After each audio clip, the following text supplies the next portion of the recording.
అంతే అంతే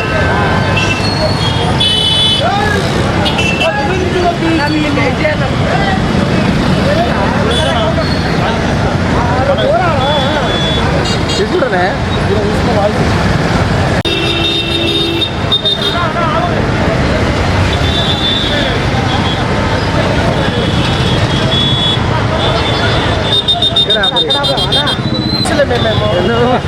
జై బీసీ జై బీసీ జై బీసీ జై బీసీ జై బీసీ జై బీసీ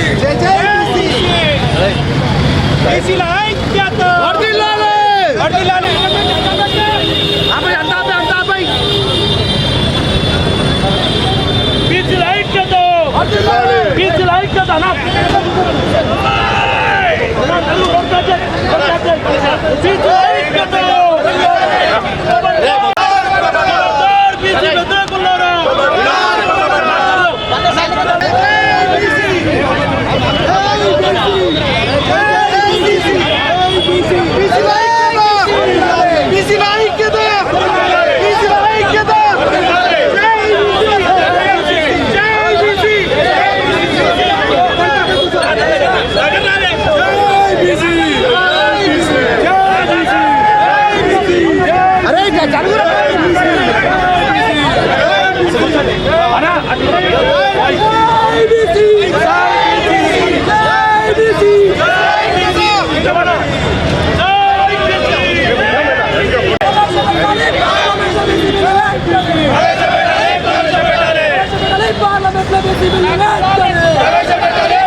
Justice!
కాకుండా వెంటనే ఎక్కడ అన్యాయం జరుగుతుంది, ఎక్కడ ఈ జాప్యం జరుగుతుందో తెలుసుకొని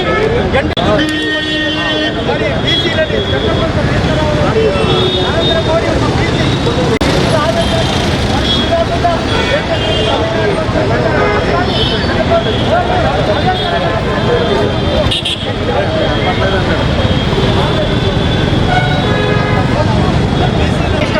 బీసీ పక్షాన బీసీ సోదరులందరూ కూడా మేము తెలియజేస్తున్నది ఒక్కటే, ప్రతి ఇంటికి బీసీ బిడ్డ ప్రతి ఇంటికి ఒక్కరు ఈ ధర్నాలో పాల్గొని కేంద్ర రాష్ట్ర ప్రభుత్వాలకి మా బీసీ 42% రిజర్వేషన్లు ఇది న్యాయబద్ధమైన రిజర్వేషన్లని చట్టబద్ధత కల్పించాలంటే 90% పెట్టాలి. పార్లమెంట్లో కూడా రిజర్వేషన్ కోసం నరేంద్ర మోడీ గారి ప్రభుత్వము బీసీ బిల్లు ఆమోదించేటట్టుగా ఈ తెలంగాణ ప్రజలు కూడా కేంద్ర రాష్ట్ర ప్రభుత్వాన్ని చెంపబెట్టలేక ఈ నిరసనగా తగ్గలాలని కోరుతున్నాము. దీనికి మీరు 42% బీసీ రిజర్వేషన్ అమలు చేయకపోతే ఒక్కటి కూడా పెన్ డౌన్లు సకల జిల్లా సమ్మెలు కూడా మరొకసారి ఉధృతమైతే తెలంగాణ రాష్ట్రం అగ్గిగుండం అయితే అని కూడా మరొకసారి తెలియజేస్తా ఉన్నాను. అన్ని పార్టీలు మద్దతు ఇచ్చినాయి, కానీ మాకు ఒకటి అర్థం కాని ఏంటంటే అందరు సహకారులు అయిపోయారు, రొయ్యల ముళ్ళు ఎడబోయింది. ఇలా బీసీ బిల్లు ఎక్కడ ఆగిపోయింది? బీసీ సమాజమా మీరు మేలుకోవాలి. మన హక్కులు మనం స్వాతంత్రం వచ్చి 75 సంవత్సరాలు అవుతుంది, ఇప్పటి వరకు కూడా మనకి ఏ రిజర్వేషన్లు కూడా అమలు కాలే. మాకు కావాల్సింది రాజకీయాలు, ఉద్యోగాలు, చట్టబద్ధత కావాలి. అన్నిట్లలో కూడా మాకు 42 బీసీలు పోరాటం మొదలుపెట్టినారు. కాబట్టి తక్షణమే న్యాయపరమైనటువంటి ఈ యొక్క డిమాండ్ను బీసీలకు ఎవరు కక్ష కాదు, ఇది మా యొక్క హక్కు అని చెప్పేసి ఈరోజు బీసీ అంతా కూడా అందరం కూడా తక్షణమే ఈ యొక్క 42% రిజర్వేషన్స్ని బీసీలకు విద్యా ఉపాధి అవకాశాలు స్థానిక సంస్థల ఎన్నికలలో ఖచ్చితంగా కల్పించే వరకు మా పోరాటం కొనసాగుతుందని చెప్పేసి తెలియజేస్తా ఉన్నాం. ఈరోజు ఈ బంద్లో అందరూ కూడా సంపూర్ణ మద్దతు ఇచ్చి మా అందరికీ బంధుని పార్టీలందరికీ ధన్యవాదాలు తెలియజేస్తా ఉన్నాం. జై బీసీ, జై బీసీ, జై బీసీ, జై బీసీ, జై జై బీసీ, జై బీసీ, జై బీసీ, జై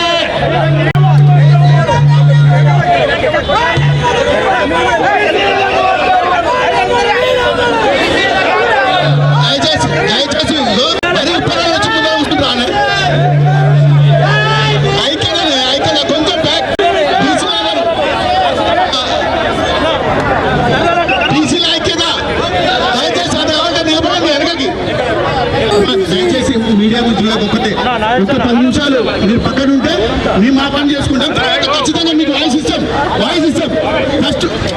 ఫస్ట్ వాయిస్ ఇస్తే కాదు, ఫస్ట్ మన ప్రోగ్రామ్ సక్సెస్ చేసుకుందాం. ఫస్ట్ బంద్ సక్సెస్ చేసుకుందాం, తర్వాత మీడియా కానీ ఏదైనా ఫోటోలు కానీ తర్వాత కానీ. దయచేసి అందరూ కూడా బీసీ నాయకులు అందరూ కూడా, బీసీ సంఘాలందరూ కూడా రోడ్డు బ్లాక్ చేయండి.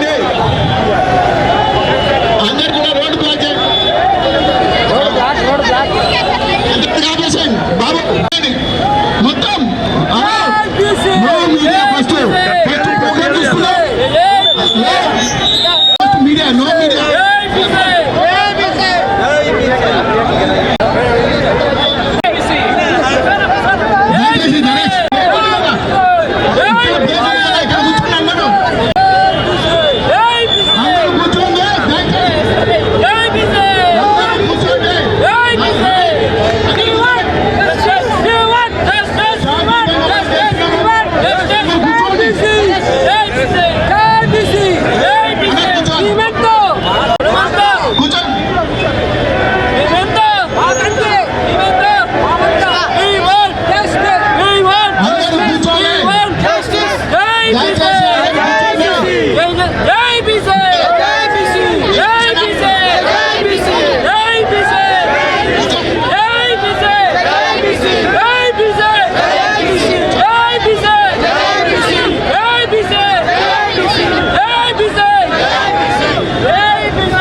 అన్నా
మీరు మొత్తం రోడ్డు క్లోజ్ చేయలేరు కదా సార్.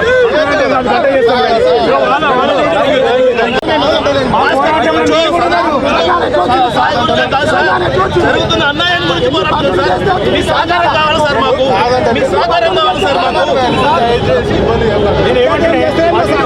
మీరు కూడా ఉన్నారు కదా.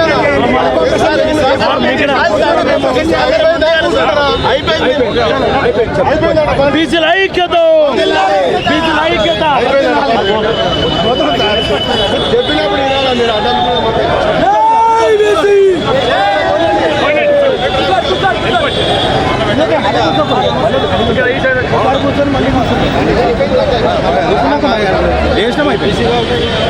బీసీల ఐక్యత, బీసీల ఐక్యత, బీసీల ఐక్యత. జై బీసీ,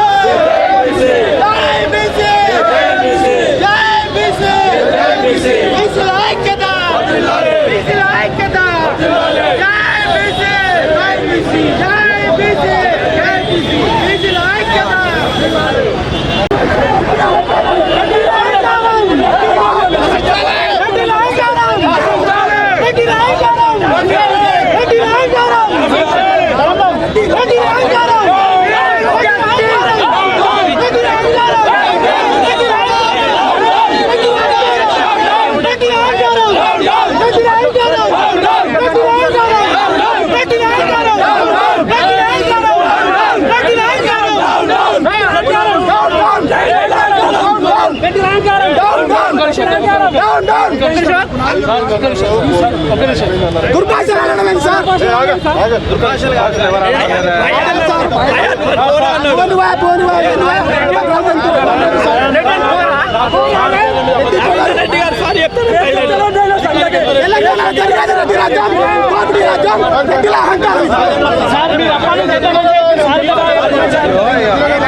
We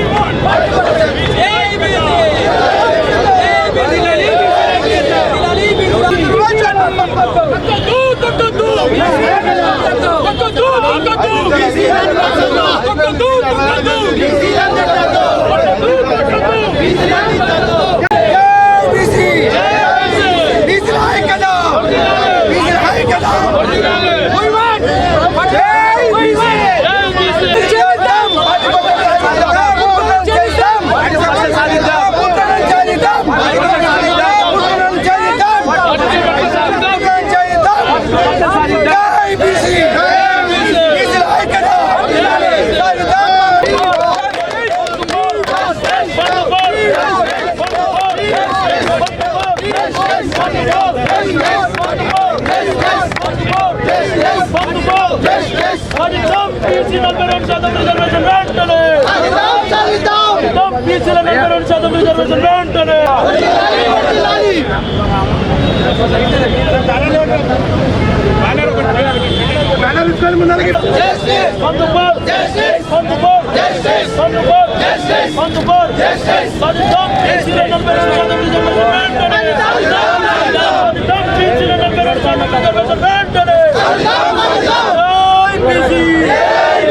సాధిద్దాం 42% బీసీ రిజర్వేషన్లను బీసీల ఐక్యత వర్ధిల్లాలి బీసీల ఐక్యత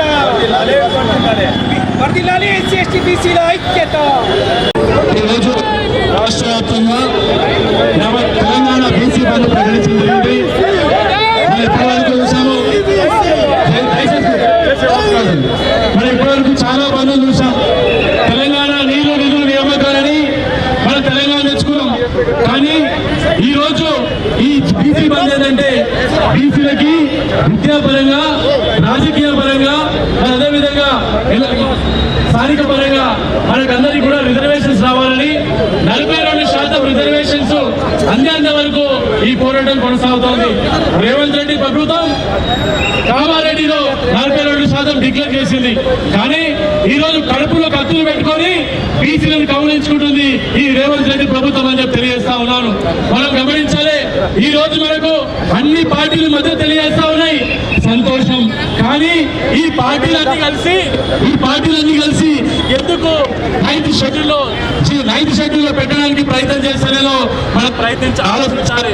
బీసీ బంధువులారా, ఒక్కసారి ఆలోచించండి. ఇదంతా కపట ప్రేమ నడుస్తా ఉంది. మనకు నిజంగా పార్టీలకి చిత్తశుద్ధి ఉంటే, ఈ రేవంత్ రెడ్డి ప్రభుత్వానికి చిత్తశుద్ధి ఉంటే ఒక్కసారి అందరూ ఎంపీలు 100 మంది ఉన్నారని చెప్పుకుంటారు కదా, ఆ 100 మంది ఎంపీలు ఎందుకు పార్లమెంట్ లో ప్రశ్నిస్తలేరో చెప్పాల్సిన అవసరం ఉంది. ఈ 100 మంది పార్లమెంట్ లో ఉన్నటువంటి ఎంపీలు ఎందుకు మరి నరేంద్ర మోడీ గారిని కలిసి ఈ బీసీ బిల్లు గురించి ఎందుకు అడుగుతలేరు, 9th షెడ్యూల్ పెట్టడానికి ఎందుకు ప్రయత్నం చేస్తారో చెప్పాల్సిన అవసరం ఉంది. మరి ఈ రోజు ఇక్కడ ఆల్రెడీ గవర్నర్ దగ్గర లెటర్ ఉన్న తర్వాత, మరి అదేవిధంగా రాష్ట్రపతి గారు ఉన్న తర్వాత జీవాన్ని ప్రవేశపెడతారు, తర్వాత ఆర్డినెన్స్ తీసుకొస్తారు. ఇదంతా కూడా ఒక కపట ప్రేమ నడుస్తా ఉంది. ఇప్పుడు చివరికి ఏం మాట్లాడుతూ ఉన్నారంటే 42% పార్టీ పరంగా రిజర్వేషన్ ఇస్తాం. ఎవరికి కావాలని పార్టీ పరంగా రిజర్వేషన్? మాకు పార్టీ పరంగా కాదు, చట్టబద్ధత రిజర్వేషన్ కావాలని చెప్పి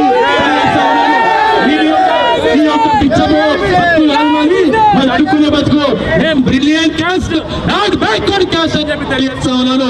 దయచేసి మిత్రులారా, మనందరము స్పృహని కోల్పోవద్దు, తప్పకుండా ఇదే స్ఫూర్తితో ముందు కొనసాగాలని చెప్పి తెలియజేస్తా ఉన్నాను.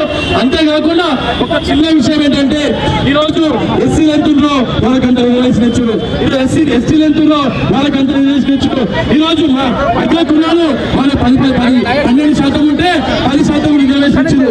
బీసీలు 52% పైన ఉంటే ఎందుకు 27% కానీ ఉందో ఒకసారి చెప్పాల్సిన అవసరం ఉంది. దయచేసి మా హక్కులు మేము అడుగుతున్నాం తప్ప వీళ్ళని అధికంగా అడగట్లేదు కదా అని చెప్పి తెలియజేస్తా ఉన్నాను. నిజంగా రేవంత్ రెడ్డి ప్రభుత్వం చిత్తశుద్ధి ఉంటే 42% చట్టబద్ధంగా అయ్యేంత వరకు కూడా ఎన్నికలకు పోవద్దని సవాల్ చేస్తా ఉన్నాము. ఒకవేళ కాని కనుక రేవంత్ రెడ్డి రాజీనామా చేయాలని కోరుతా ఉన్నాను. జై బీసీ, జై బీసీ.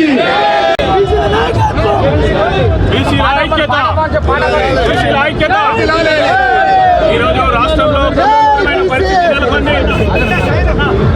కామారెడ్డి కాంగ్రెస్ పార్టీ అధ్యక్షుడు, కాంగ్రెస్ పార్టీ అధినాయకుడు వచ్చేసి రాహుల్ గాంధీ గారు వచ్చేసి 42% బీసీలకి చట్టబద్ధత చేస్తామని చెప్పి ఒక డిక్లరేషన్ చేసినారు ఎలక్షన్ల టైంలో. ఆ ఎలక్షన్లలో డిక్లరేషన్ సంబంధంగా ఈ రోజు కాంగ్రెస్ ప్రభుత్వం ఇక్కడ గద్దెనెక్కిన తర్వాత 42% బీసీలకు ఇస్తానని కులగణన చేసి తప్పుల తడుకని చేసినటువంటి కులకరణ చేసినటువంటి సందర్భం మనందరి ముందర తెలిసింది. ఈ కులకరణ చేసి మరి ఏదైతే థర్డ్ స్టేజ్లో ఉండాలో దానికి ఒక కమిషన్ వేయాలో ఆ కమిషన్ వేయకుండా 9th షెడ్యూల్లో చేర్చకుండా ఎట్లయితే తమిళనాడు ప్రాంతంలో తమిళనాడు రాష్ట్రంలో 9th షెడ్యూల్లో చేర్చి బీసీలకు చట్టబద్ధత కల్పించినారో అట్లా కల్పించకుండా ముందు ఒక చూపు లేకుండా ఒక న్యాయ కోవిదులను సంప్రదించకుండా ఒక కమిషన్ వేయకుండా ఈరోజు బీసీలను ద్రోహం చేస్తున్నటువంటి పార్టీ ఏదైనా ఉందంటే అది కాంగ్రెస్ పార్టీ అని మీ అందరికీ తెలియజేస్తున్నాను. మిత్రులారా, ఈ కాంగ్రెస్ పార్టీ ఒక కమిషన్ వేసేసి అసెంబ్లీలో మాత్రం పాస్ చేసినటువంటి బిల్లుని గవర్నర్కి పంపించకుండా డైరెక్ట్గా రాష్ట్రపతికి పంపించి రాష్ట్రపతి నుంచి కూడా ఆదేశాలు రాకముందే ఒక ఆర్డినెన్స్ తీసుకొచ్చి ఆర్డినెన్స్ తర్వాత 9th జీవోని తీసుకొచ్చి సంస్థాగత ఎన్నికలు నిర్వహించాలని ముందుకెళ్ళింది. ఇదంతా కూడా లోపభూ స్టేట్మెంట్ అండి. న్యాయబద్ధంగా లేనటువంటి న్యాయ కోవిదులు ఎంతో మంది ముందుగానే తెలియజేశారు. ఇది చట్టబద్ధత కావాలంటే అఖిల పక్షాలను కూర్చోబెట్టి అందరి అసెంబ్లీ నాయకులని పార్టీలని కూర్చోబెట్టి తిరిగి పార్లమెంటులో చట్టం చేస్తేనే ఇది అమలు అవుతుంది తప్ప అంతవరకు అమలు కాదని తెలిసినా కూడా బీసీ నాయకులని బీసీ కులాలని బీసీ సంఘాలని బీసీ ఉద్యోగులని బీసీ విద్యార్థులను మోసం చేసి ఈరోజు వాళ్ళంతా కూడా రోడ్డు మెక్కించిన పరిస్థితి తీసుకొచ్చినటువంటి ఎవరైనా ఉన్నారంటే ఈ రాష్ట్రాన్ని పాలిస్తున్నటువంటి పాలకులు, అది కాంగ్రెస్ గవర్నమెంట్ అని మీ అందరికీ తెలియజేస్తున్నారు. ఇది ఎప్పటివరకు అయితే చట్టబద్ధత కాలో సుమారుగా రాష్ట్రంలో 4 కోట్ల జనాభా ఉంటే 60% జనాభా ఉంటే 2.5 కోట్ల జనాభా బీసీలా ఉంది. ఆ బీసీలందరూ కనుక ఈ రోజు రోడ్లెక్కించి మీ కళ్ళు తెరిచించడానికి ఈ రోజు మేము ఈ ప్రయత్నం చేస్తాం. తెలంగాణ జాక్ ఏర్పడింది, ప్రతి ఊరున ఒక జాక్ ఏర్పడింది, పల్లెపల్లిన జాక్ ఏర్పడింది. ఉదాహరణ మీకు ఈ రోజు ఉప్పల్ జాకే మీకు ఉదాహరణ. ఈ ఉప్పల్లో ఈ రోజు ఎట్లాంటి బంద్ నిర్వహించామంటే ఉదయం 4 గంటలకే ఉప్పల్ బస్ డిపోని దిగ్బంధం చేశాం. ఉప్పల్ బస్ డిపోకు గేట్లు వేసాం, ఒక్క బస్సు కూడా బయటికి రాకుండా చేశాం. అట్లానే చిల్కానగర్ ఉప్పల్ ప్రాంతంలో మొత్తం వ్యాపార సంస్థల్ని, స్కూల్ సంస్థల్ని, కళాశాలని పూర్తిగా బంద్ నిర్వహించి ఈ రాష్ట్ర పదానికి కన్ను తెరిచే వరకు 42% సాధించే వరకు మేము నిద్రపోము, ప్రభుత్వాన్ని నిద్రపోయాం, పాలకులు ఉండే నిద్రపోయామని తెలియజేస్తున్నాను. ఈరోజు స్వరాష్ట్రంలో ఆనాడు ఆత్మగౌరవానికి అణిచివేతకు ప్రతీకారంగా ఆ రోజు సమైక్య రాష్ట్రంలో స్వరాష్ట్రం గురించి మా ఆత్మగౌరవం, మా రాష్ట్రం మాకు రావాలి, మా నిధులు మాకు రావాలి, మా నీళ్లు మాకు రావాలి, మా ఉద్యోగాలు మాకు రావాలని తీసుకొచ్చిన తెలంగాణ. ఆ తెలంగాణలో బహుజనులు ఎంతో మంది అమరులైనారు. మా చదువుకు సరైన ఉద్యోగాలు లేవు, మేము పండించిన రైతులకు మాకు సరైన ధాన్యానికి డబ్బులు రాలేదు, మా గవర్నమెంట్ మా రాష్ట్రం వస్తే మాకు మేలు జరుగుతుందని ఆ రోజు తెలంగాణ రాష్ట్రం గురించి ఎంతో మంది బలిదానాలు తీసుకొచ్చిన తెలంగాణ మరొకసారి సామాజిక తెలంగాణలో రావాలి. ఎందుకంటే 13 సంవత్సరాలు అవుతుంది పరిపాలన జరిగి మా వాటా మేము అడగడంలో, మా వంతు మాకు రావాల్సిన హక్కుని మేము అడగడంలో కూడా ఈరోజు రాష్ట్ర ప్రభుత్వం చేసిన కుటిల దౌర్జన్యం ఈరోజు వైఫల్యమైంది. ఎందుకంటే ఈరోజు రేవంత్ రెడ్డి గారు ఆయన్నే 42% రిజర్వేషన్ ఇస్తా అని చెప్పినాడు. మళ్ళీ ఆయన్నే కోర్టులో పిటిషన్ వేయిస్తాడు, మళ్ళీ ఆయన్నే సానుకూలంగా మద్దతు ఇస్తా అంటాడు, ప్రజా మద్దతు. అంటే తెలంగాణ సమాజం ఏమన్నా తెలంగాణ సమాజంలో బహుజనులు బీసీలు ఆయనకు అంత తక్కువ అనిపించినారా? తెలంగాణ పబ్లిక్ చాలా చైతన్యవంతులు, వారి హక్కుని వారు అడగడానికి ఏమాత్రం వెనుకోపోరు. మరొక తెలంగాణ ఉద్యమం స్ఫూర్తితోని ఈరోజు బహుజనులలో మేధావులు, విద్యార్థి సంఘాలు, మహిళా సంఘాలు, ఉద్యోగ సంఘాలు ప్రతి ఒక్కరూ ఈరోజు రోడ్డుపై వచ్చి ఇంత ఎండలో ధర్నాకు కారణం ప్రభుత్వాలే. ఈ రాజకీయ కుట్రలో కేవలం బీసీలను ఓటు బ్యాంక్ అనే వాడినారు తప్ప మా వాటాని, మా హక్కుని ఇవ్వలేదు. మా హక్కుని అడిగితే మా దాంట్లో మా విద్యార్థులు ఒకరు ఐపీఎస్ అవుతారు, ఒకరు జిల్లా జడ్జి అవుతారు, ఒకరు ఒక కలెక్టర్ అవుతారు. మా రిజర్వేషన్లు ఉన్నప్పుడు మా పిల్లలు ఒక భవిష్యత్తు, బంగారు భవిష్యత్తు అవుతుంది. రాజకీయంగా, ఆర్థికంగా, విద్యాపరంగా మా వాటా మాకు వస్తే మా దాంట్లో కూడా బ్రహ్మాండంగా సామాజిక తెలంగాణ.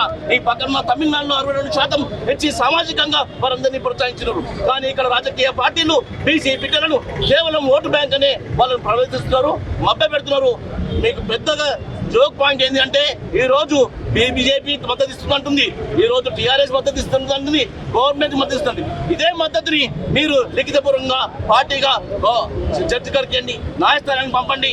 బీసీ బిల్ ఎందుకు పాస్ కాదు అవుతుంది. కాబట్టి కేవలం మీరు మభ్యపెట్టి ఓట్ బ్యాంక్ క్రియేట్ చేయాలి, ఓట్ బ్యాంక్ మమ్మల్ని వాడుతున్నారు. దానికి ప్రతీకారంగా బీసీ సమాజం మీకు తగిన బుద్ధి చెప్పే రోజులు ముందున్నాయి. పార్టీలకు అతీతంగా జాగ్గా ఈరోజు ఉప్పల్లోని జాగ్ ఏర్పడది. బీసీ జాగ్ బిడ్డలందరూ కూడా చైతన్యమైనారు. అంటే ఇది రేపు నియోజకవర్గ స్థాయిలో, మండల స్థాయిలో, జిల్లా స్థాయిలో, రాష్ట్ర స్థాయిలో పోయి పార్టీలన్నీ పక్కబెట్టి మాకుని, మా ఎమ్మెల్యేని, మా సర్పంచ్ని, మా ఎంపీని మేము ఎంచుకునే రోజులు మాకు ముందు రోజుల్లో మీరు చదువుతారు. రాజకీయ పార్టీలకు ఇది చాలా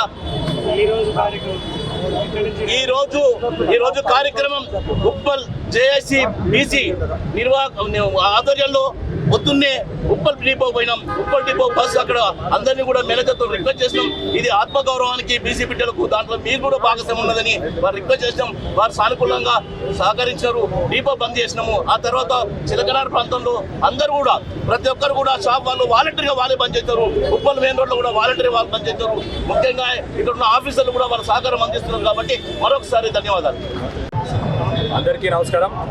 మరి ఈరోజు ఏదైతే మరి రాష్ట్ర బీసీ సంఘాల పిలుపు మేరకు మరి ఉప్పల్ బీసీ జాక్ ఆధ్వర్యంలో మరి ఏదైతే 42% మరి బీసీలకు మేమెంత మాకంత అన్న ఆ రిజర్వేషన్ 42% రిజర్వేషన్ రావాలన్న ఒక సంకల్పంతో ఈరోజు ఏదైతే బంద్కు పిలిపించినామో ఆ బంద్కు నిరసనగా మరి ఉప్పల్ బీసీ జాక్ ఆధ్వర్యంలో మరి చిల్కా నగర్ నుంచి మొదలుకొని ఉప్పల్ మెయిన్ రోడ్ వరకు కూడా మరి అన్ని వాణిజ్య షాపులు కానివ్వండి మరి ప్రతి ఒక్కరు కూడా స్వచ్ఛందంగా మీ బీసీ రిజర్వేషన్ 42%కి మేము మీకు అండగా ఉంటాము, మేము స్వచ్ఛందంగా బంద్ చేస్తామని చెప్పేసి వాళ్ళు ముందుకు వస్తూ ఉన్నారు. మరి నిజంగా కూడా సంతోషకరమైన విషయం.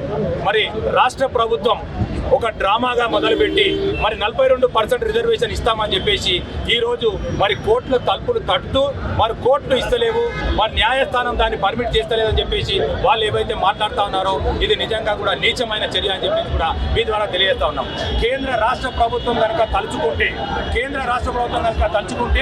కేవలం ఒక టీ తాగేంత సమయంలో మరి ఇద్దరు కూడా కలిస్తే 42% రిజర్వేషన్ని ఇమీడియట్గా అయిపోతాయని చెప్పేసి కూడా మీ ద్వారా తెలియజేస్తా ఉన్నాం. మరి మా పార్టీ తరఫున మా వర్కింగ్ ప్రెసిడెంట్ కేటీఆర్ గారు క్లియర్గా చెప్పడం జరిగింది. మేము కూడా మద్దతు ఇస్తాం. మాకు రాజ్యసభలో 4 ఎంపీలు ఉన్నారు.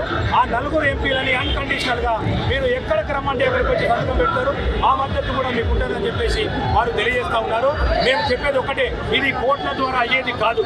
ఇది చట్టబద్ధత కావాలి. చట్టబద్ధత కావాలంటే ఏ రకంగా అయితే తెలంగాణ రాష్ట్రం మరి బిల్లు పాస్ చేసినారో, ఏ రకంగా అయితే తెలంగాణ రాష్ట్రం సాధించుకున్నామో ఆ రకంగా మీరు బిల్లు ప్రవేశపెట్టాలి. మరి పార్లమెంట్లో బిల్లు ప్రవేశపెట్టి చట్టబద్ధత తెచ్చి మరి బీసీ రిజర్వేషన్ 42% మరి వచ్చే విధంగా చేయాలి. ఎందుకంటే మీరు బీసీ రిజర్వేషన్ 42% తెస్తే మరి మా పిల్లలకు, మా భవిష్యత్తు తరాలకు మరి ఉద్యోగాలు కానివ్వండి మరి అన్ని రకాలుగా మాకు సహాయపడుతుందని చెప్పేసి మీకు తెలియజేస్తూ మరి ఈ ఉద్యమాన్ని ఈ 42% కనుక అయ్యకపోతే మరి ఇమీడియట్గా ఇంకా ఉద్యమం చేస్తామని చెప్పేసి మీకు తెలియజేస్తాను. Thank you. జై తెలంగాణ.